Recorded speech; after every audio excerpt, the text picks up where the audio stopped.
Agora, mais uma propriedade do limite, é o Teorema 4, também conhecido como Teorema do Confronto, ou Teorema do Sanduíche, diz que se eu tenho três funções f, g e h que levam um valor de x do domínio D para os reais, com limite de f de x e limite de h de x, com x sendo a P sendo igual a L, e se na vizinhança de P, que é esse ponto que o x está tendendo, eu tenho que g de x é menor ou igual a h de x e maior ou igual a f de x, então o limite do g de x com x sendo a P também vai ser igual a L.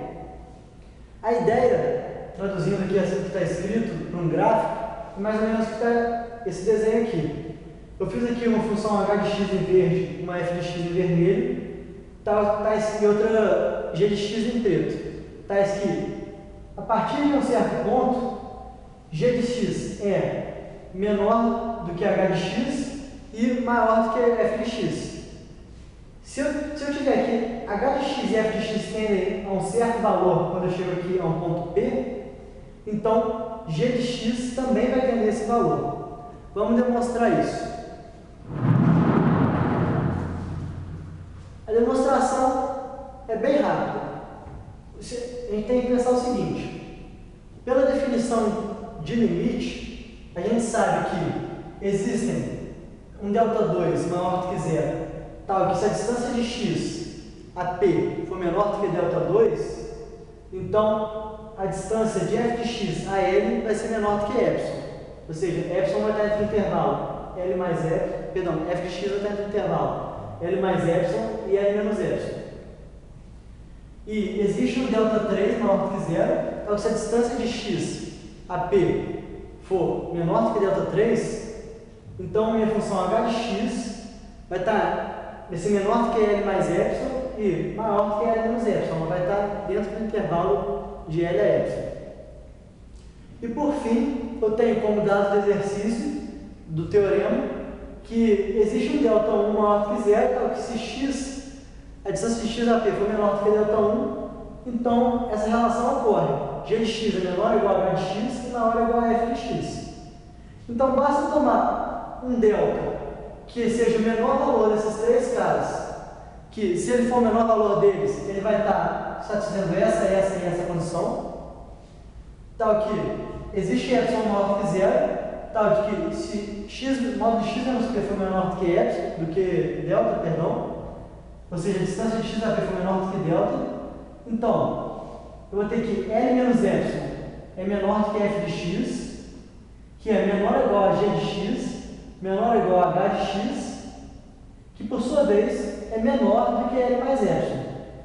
Disso aqui, dessa relação, a gente chega, portanto, que g de x é menor do que L mais epsilon e maior do que L menos epsilon. Portanto, sabendo que existe um delta maior do que zero, então se a distância de x a P é menor do que delta, isso aqui ocorre, eu posso dizer que o limite de g de x com x sendo a P é igual a L. E assim está provado o teorema. Então, agora a aplicação do teorema de sanduíche. É, por exemplo, o limite fundamental da trigonometria, que é limite de seno de x sobre x com x tendendo a zero. Esse é um resultado muito famoso, que é igual a 1. Vamos provar isso. Primeiro, para provar isso, a gente precisa de uma relação que a gente vai chegar aqui no final. Vou mostrar por que ela existe. Vamos lá. Desenhe aqui o ciclo trigonométrico, lembrando que ele tem raio 1. Essa curva aqui, essa curva não, essa reta, representa a tangente, o valor da tangente aqui de um ângulo x. X é o próprio valor do meu arco. E esse cateto aqui do meu triângulo retângulo é o valor de seno de x. Eu sei que o valor da área desse setor aqui vai ser igual a πr² vezes a razão aqui dos ângulos, x sobre 2π, que é o ângulo da circunferência. Isso aqui resolvendo, vai chegar aqui igual a xr² sobre 2, como r é igual a 1, isso aqui é igual a x sobre 2. E, analogamente, a área desse triângulo retângulo aqui vai ser igual a base vezes a altura sobre 2. Base R, altura tangente de x dividido por 2. Como o meu R é 1, novamente aqui eu tenho tangente de x sobre 2. Vocês podem perceber que a área desse triângulo aqui é maior que a área do setor. Ela tem como parte a mais esse pedacinho aqui que eu estou tampando. Então, eu sei que a área do triângulo é maior que a área do setor. Portanto, tangente x sobre 2 é maior que x sobre 2. E daí eu chego que tangente x é maior do que x. Analogamente, a gente pode ver que se seno de x por essa reta aqui, esse segmento de reta, perdão, x vai ser ainda maior do que seno de x, olhando aqui para o círculo trigonométrico. Dessa forma, a gente tem que, se x pertence ao intervalo 0 π sobre 2, então eu sei que seno de x é maior que 0 e x vai ser maior que seno de x e menor que tangente de x. Daí a gente tem essa relação, portanto, que 0 é menor que seno de x, que é menor que x, que é menor que tangente de x.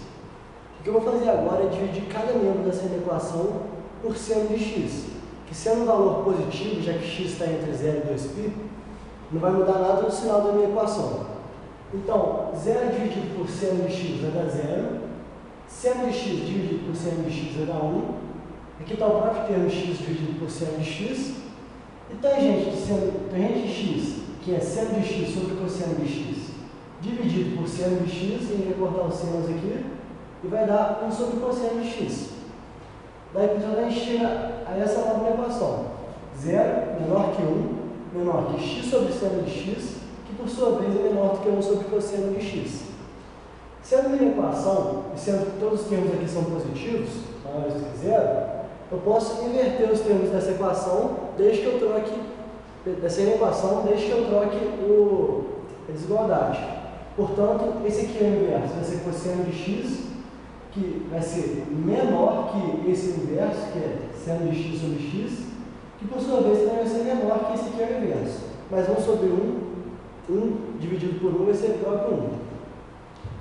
Então, portanto, a gente tem aqui que o limite de cosseno de x e o limite de 1, quando x tende a 0, é igual. Se a gente substituir aqui x por 0, cosseno de 0 vai ser 1, e 1, como aqui não está dependendo de nenhuma variável x, vai continuar sendo 1.